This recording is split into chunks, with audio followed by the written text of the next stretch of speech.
When you think about those Nuremberg days and working at the trials, of course, much of it was very depressing and very shocking.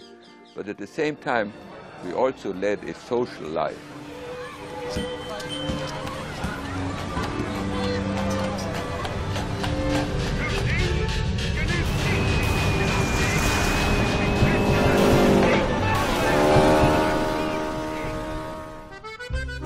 I met a young woman who was a court reporter whose home was in Hawaii.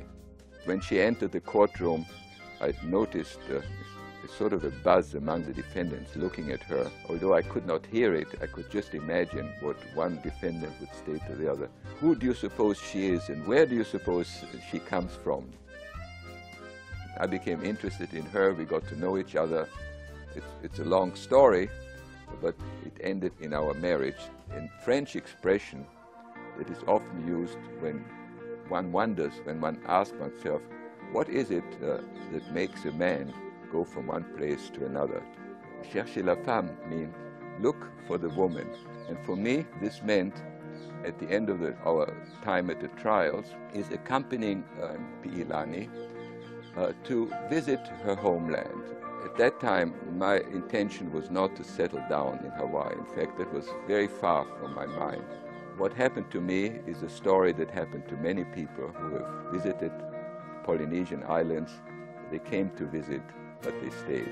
Then I was approached by, I think it was the vice principal of Puno School, whether I would be willing to teach some courses in German language. So I joined the faculty, and this became the site of a career that was to last for several decades.